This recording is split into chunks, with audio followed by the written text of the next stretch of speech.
Hi, come on in, have a seat, and relax. I'd like to read you a story. Today, it's The Room in the Tower by E.F. Benson. It is probable that everybody who is at all a constant dreamer has had at least one experience of an event or a sequence of circumstances which have come to his mind in sleep being subsequently realized in the material world.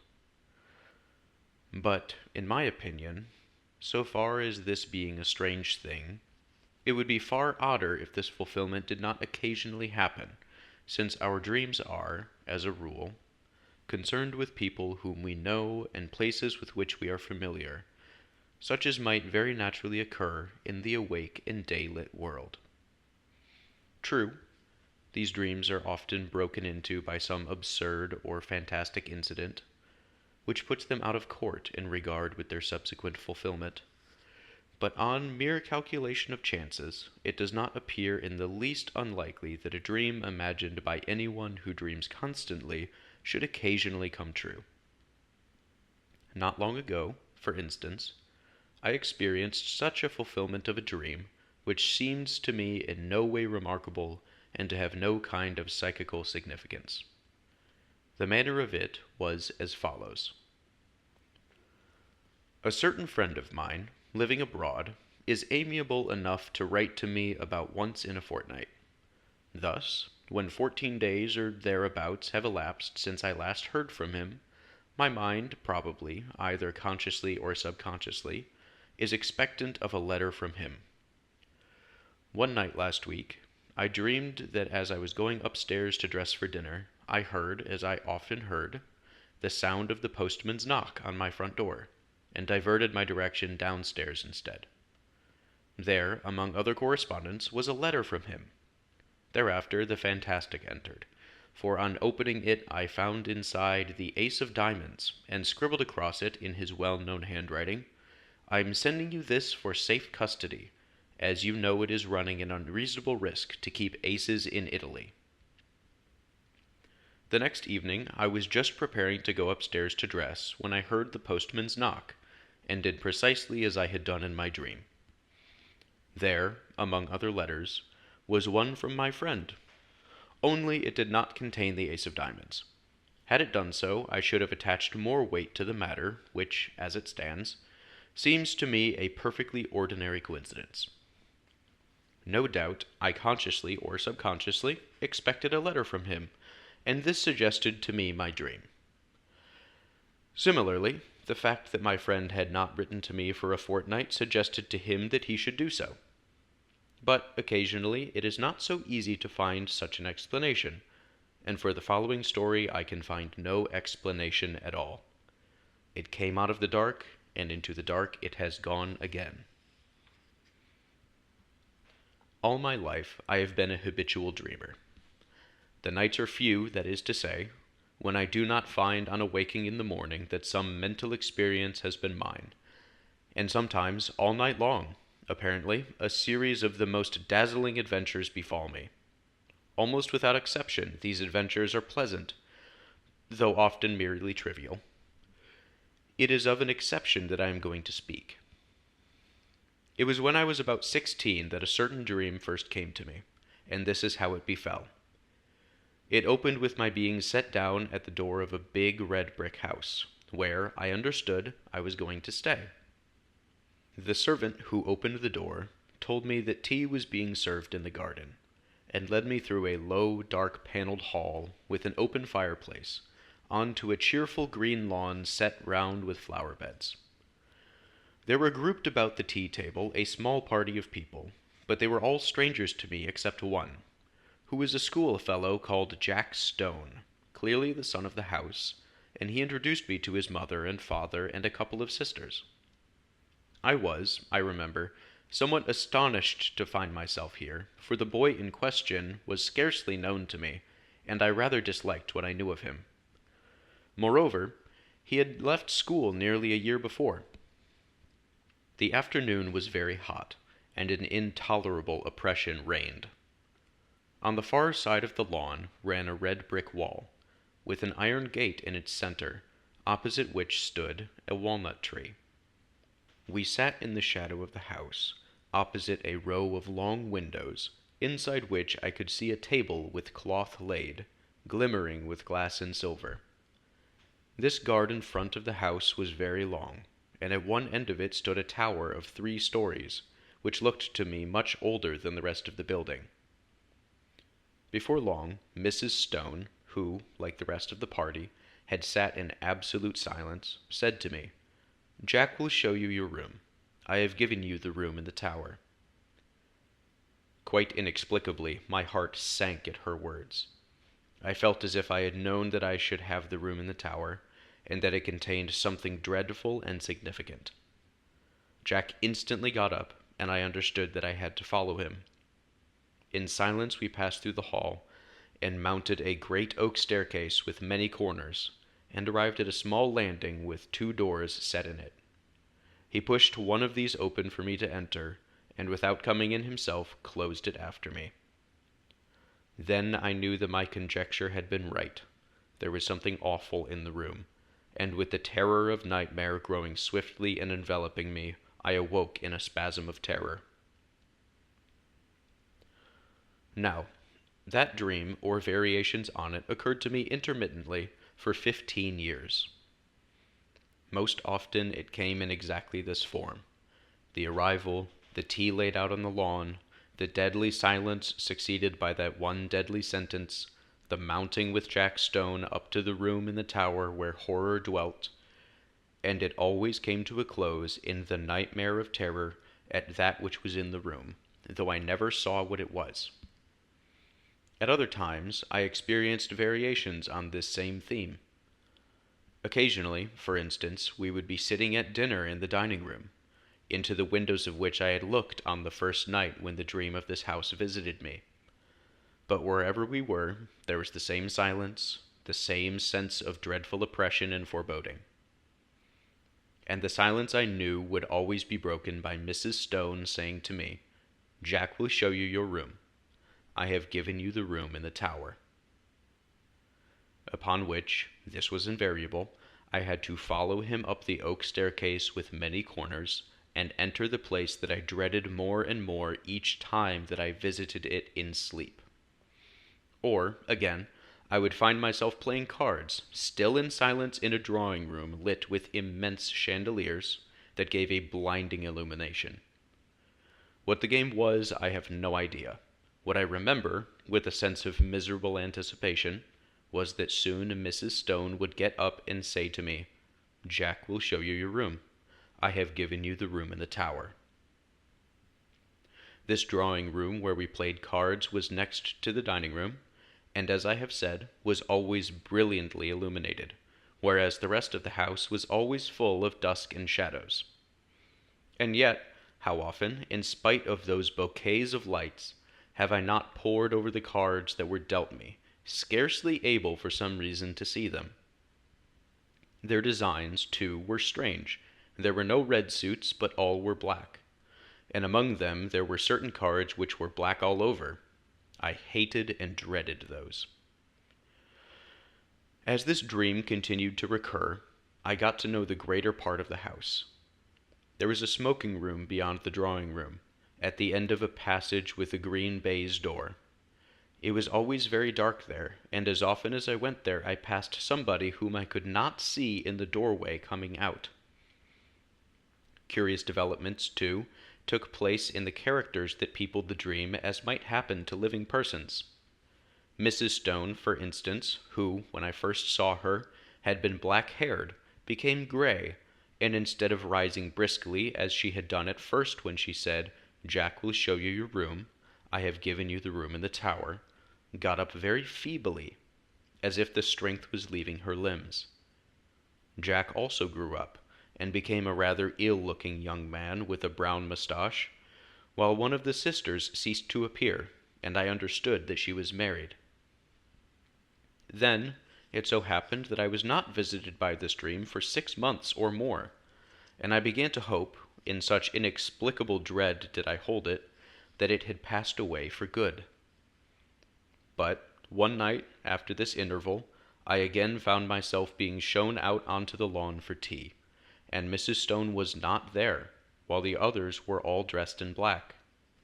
At once I guessed the reason, and my heart leapt at the thought that perhaps this time I should not have to sleep in the room in the tower. And though we usually all sat in silence, on this occasion the sense of relief made me talk and laugh as I had never yet done.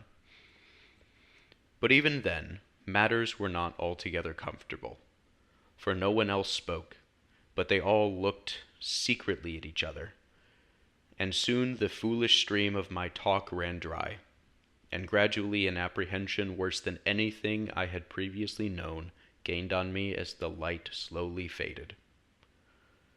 Suddenly, a voice which I knew well broke the stillness, the voice of Mrs. Stone, saying, "Jack will show you your room. I have given you the room in the tower." It seemed to come from near the gate in the red brick wall that bounded the lawn, and looking up I saw that the grass outside was sown thick with gravestones. A curious grayish light shone from them, and I could read the lettering on the grave nearest me, and it was, "In evil memory of Julia Stone." And as usual, Jack got up, and again I followed him through the hall and up the staircase with many corners. On this occasion it was darker than usual, and when I passed into the room in the tower, I could only just see the furniture, the position of which was already familiar to me. Also there was a dreadful odor of decay in the room, and I woke screaming. The dream, with such variations and developments as I have mentioned, went on at intervals for 15 years. Sometimes I would dream it 2 or 3 nights in succession. Once, as I have said, there was an intermission of 6 months. But taking a reasonable average, I should say that I dreamed it quite as often as once in a month. It had, as is plain, something of nightmare about it, since it always ended in the same appalling terror, which so far from getting less, seemed to me to gather fresh fear every time that I experienced it. There was, too, a strange and dreadful consistency about it. The characters in it, as I have mentioned, got regularly older, death and marriage visited this silent family, and I never in the dream, after Mrs. Stone had died, set eyes on her again. But it was always her voice that told me that the room in the tower was prepared for me, and whether we had tea out on the lawn, or the scene was laid in one of the rooms overlooking it, I could always see her gravestone standing just outside the iron gate. It was the same, too, with the married daughter. Usually she was not present, but once or twice she returned again, in company with a man, whom I took to be her husband. He, too, like the rest of them, was always silent. But, owing to the constant repetition of the dream, I had ceased to attach, in my waking hours, any significance to it. I never met Jack Stone again during all those years, nor did I ever see a house that resembled this dark house of my dream. And then something happened. I had been in London in this year, up till the end of July, and during the first week of August went down to stay with a friend in a house he had taken for the summer months, in the Ashdown Forest district of Sussex. I left London early, for John Clinton was to meet me at the Forest Row station, and we were going to spend the day golfing, and go to his house in the evening. He had his motor with him, and we set off, about 5 of the afternoon, after a thoroughly delightful day, for the drive, the distance being some 10 miles. As it was still so early, we did not have tea at the clubhouse, but waited till we should get home. As we drove, the weather, which up till then had been, though hot, deliciously fresh, seemed to me to alter in quality, and become very stagnant and oppressive, and I felt that indefinable sense of ominous apprehension that I am accustomed to before thunder. John, however, did not share my views, attributing my loss of lightness to the fact that I had lost both my matches. Events proved, however, that I was right, though I do not think the thunderstorm that broke that night was the sole cause of my depression. Our way lay through deep, high-banked lanes, and before we had gone very far I fell asleep, and was only awakened by the stopping of the motor. And with a sudden thrill, partly of fear but chiefly of curiosity, I found myself standing in the doorway of my house of dream. We went, I half wondering whether or not I was dreaming still, through a low oak-paneled hall and out onto the lawn, where tea was laid in the shadow of the house. It was set in flower beds, a red brick wall with a gate in it, bounded one side, and out beyond that was a space of rough grass with a walnut tree. The facade of the house was very long, and at one end stood a 3-storied tower, markedly older than the rest. Here, for the moment, all resemblance to the repeated dream ceased. There was no silent and somehow terrible family, but a large assembly of exceedingly cheerful persons, all of whom were known to me. And in spite of the horror with which the dream itself had always filled me, I felt nothing of it now that the scene of it was thus reproduced before me. But I felt intensest curiosity as to what was going to happen. Tea pursued its cheerful course, and before long Mrs. Clinton got up, and at that moment I think I knew what she was going to say. She spoke to me, and what she said was, "Jack will show you your room. I have given you the room in the tower." At that, for half a second, the horror of the dream took hold of me again, but it quickly passed, and again I felt nothing more than the most intense curiosity. It was not very long before it was amply satisfied. John turned to me. "Right up at the top of the house," he said, "but I think you'll be comfortable. We're absolutely full up. Would you like to go and see it now? By Jove, I believe that you are right and that we are going to have a thunderstorm. How dark it has become." I got up and followed him. We passed through the hall and up the perfectly familiar staircase. Then he opened the door and I went in. And at that moment sheer unreasoning terror again possessed me. I did not know what I feared. I simply feared. Then, like a sudden recollection, when one remembers a name which has long escaped the memory, I knew what I feared. I feared Mrs. Stone, whose grave with the sinister inscription, "In Evil Memory," I had so often seen in my dream, just beyond the lawn which lay below my window. And then once more the fear passed so completely that I wondered what there was to fear, and I found myself sober and quiet and sane, in the room in the tower, the name of which I had so often heard in my dream, and the scene of which was so familiar. I looked around it with a certain sense of proprietorship, and found that nothing had been changed from the dreaming nights in which I knew it so well. Just to the left of the door was the bed, lengthways along the wall, with the head of it in the angle. In a line with it was the fireplace, and a small bookcase. Opposite the door the outer wall was pierced by 2 lattice-paned windows, between which stood the dressing table, while ranged along the 4th wall was the washing stand and a big cupboard. My luggage had already been unpacked, for the furniture of dressing and undressing lay orderly on the washstand and toilet table, while my dinner clothes were spread out on the coverlet of the bed. And then, with a sudden start of unexplained dismay, I saw that there were 2 rather conspicuous objects that I had not seen before in my dreams. One, a life-sized oil painting of Mrs. Stone, the other a black and white sketch of Jack Stone, representing him as he had appeared to me only a week before in the last of the series of these repeated dreams, a rather secret and evil-looking man of about 30. His picture hung between the windows, looking straight across the room to the other portrait, which hung at the side of the bed. At that I looked next, and as I looked I felt once more the horror of the nightmare seize me.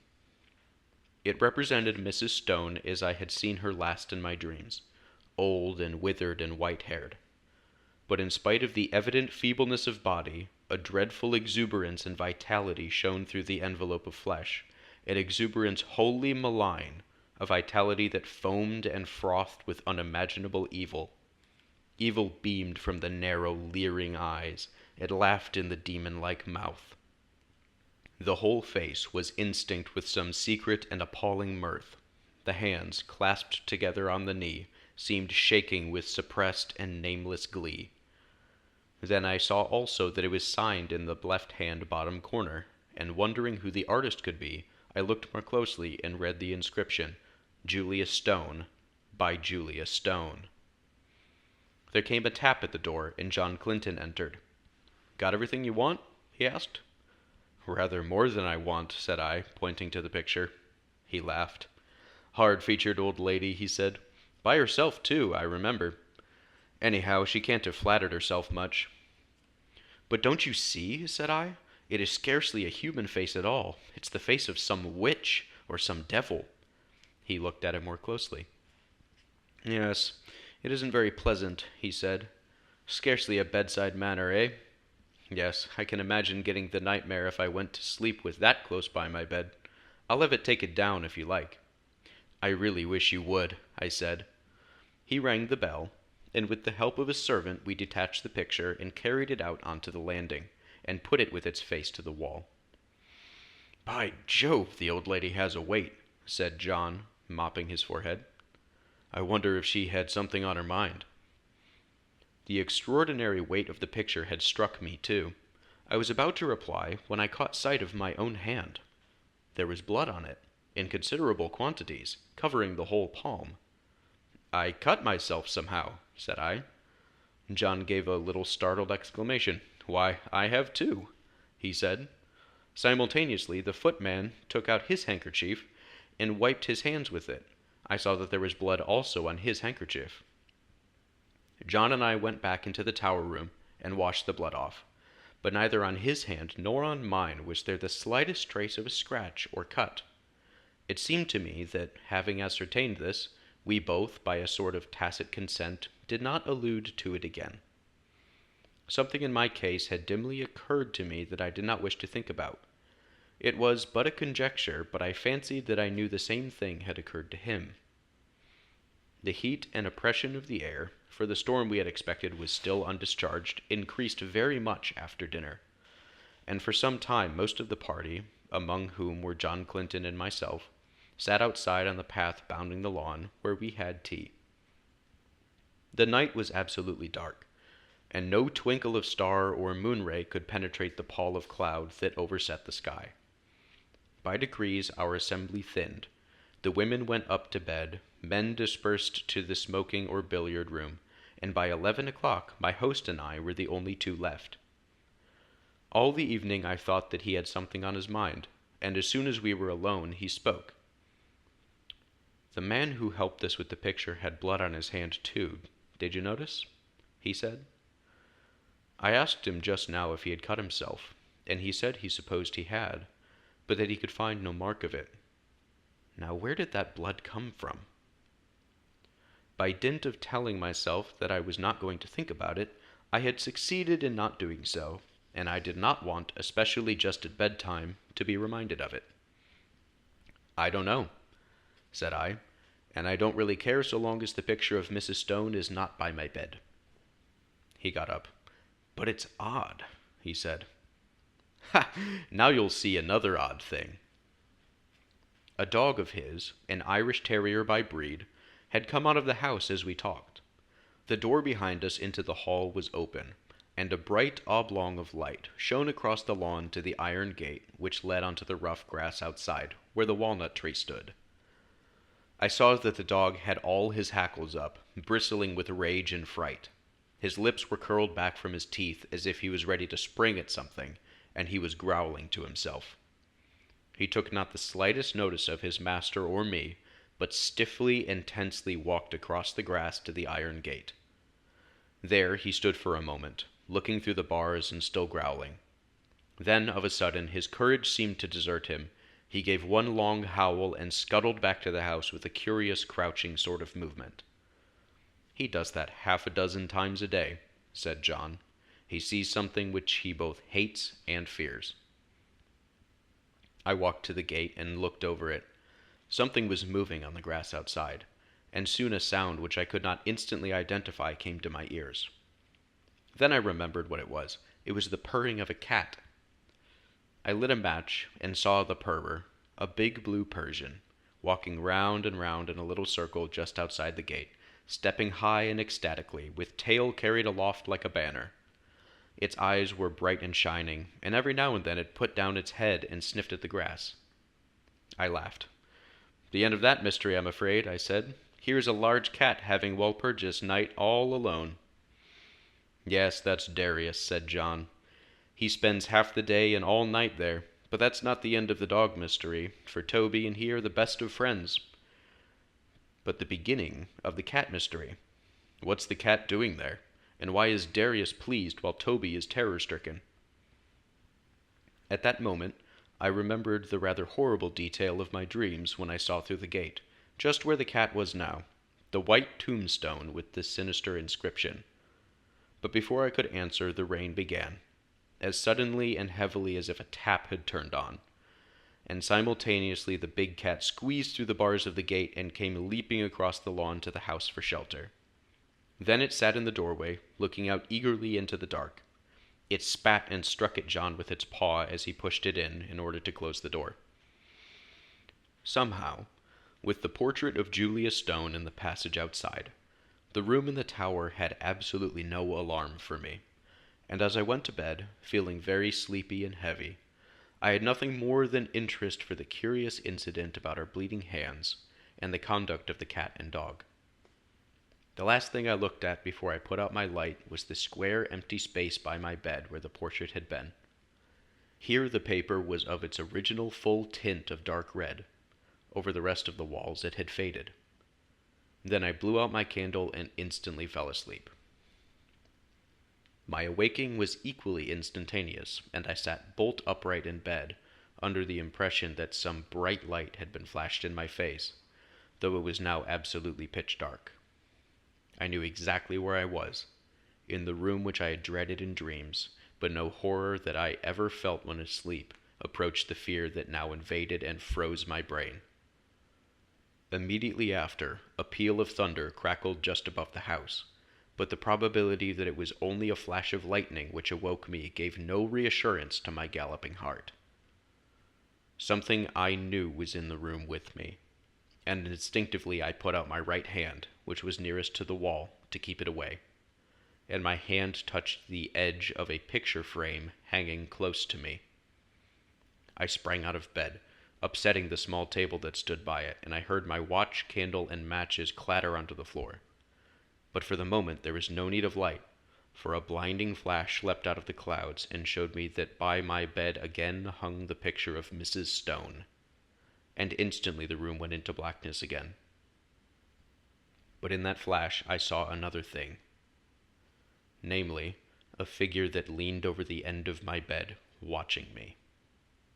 It was dressed in some close-clinging white garment, spotted and stained with mold, and the face was that of the portrait. Overhead, the thunder cracked and roared, and when it ceased and the deathly stillness succeeded, I heard the rustle of movement coming nearer to me, and, more horrible yet, perceived an odor of corruption and decay. And then a hand was laid on the side of my neck, and close beside my ear I heard quick-taken, eager breathing. Yet I knew that this thing, though it could be perceived by touch, by smell, by eye, and by ear, was still not of this earth, but something that had passed out of the body and had power to make itself manifest. Then a voice, already familiar to me, spoke. "I knew you would come to the room in the tower," it said. "I've been long waiting for you. At last you have come. Tonight I shall feast. Before long, we will feast together." And the quick breathing came closer to me. I could feel it on my neck. At that, the terror, which I think had paralyzed me for the moment, gave way to the wild instinct of self-preservation. I hit wildly with both arms, kicking out at the same moment, and heard a little animal squeal, and something soft dropped with a thud beside me. I took a couple of steps forward, nearly tripping up over whatever it was that lay there, and by the merest good luck found the handle of the door. In another second I ran out on the landing, and had banged the door behind me. Almost at the same moment I heard a door open somewhere below, and John Clinton, candle in hand, came running upstairs. "What is it?" he said. I sleep just below you, and heard a noise as if... Good heavens, there's blood on your shoulder. I stood there, so he told me afterwards, swaying from side to side, white as a sheet, with the mark on my shoulder as if a hand covered in blood had been laid there. It's in there, I said, pointing. She, you know. The portrait is in there too, hanging up on that place we took it from. At that he laughed. My dear fellow, this is a mere nightmare, he said. He pushed by me and opened the door. I standing there simply inert with terror, unable to stop him, unable to move. Phew, what an awful smell, he said. Then there was silence. He had passed out of my sight behind the open door. Next moment he came out again, as white as myself, and instantly shut it. Yes, the portrait's there, he said, and on the floor is a thing spotted with earth, like what they bury people in. Come away, quick, come away. How I got downstairs I hardly know. An awful shuddering and nausea of the spirit rather than of the flesh had seized me, and more than once he had to place my feet upon the steps, while every now and then he cast glances of terror and apprehension up the stairs. But in time we came to his dressing room on the floor below, and there I told him what I have here described. The sequel can be made short. Indeed, some of my readers have perhaps already guessed what it was, if they remember that inexplicable affair of the churchyard at West Folly, some 8 years ago, where an attempt was made 3 times to bury the body of a certain woman who had committed suicide. On each occasion, the coffin was found in the course of a few days again protruding from the ground. After the 3rd attempt, in order that the thing should not be talked about, the body was buried elsewhere in unconsecrated ground. Where it was buried was just outside the iron gate of the garden belonging to the house where this woman lived. She had committed suicide in a room at the top of the tower in that house. Her name was Julia Stone. Subsequently, the body was again secretly dug up, and the coffin was found to be full of blood.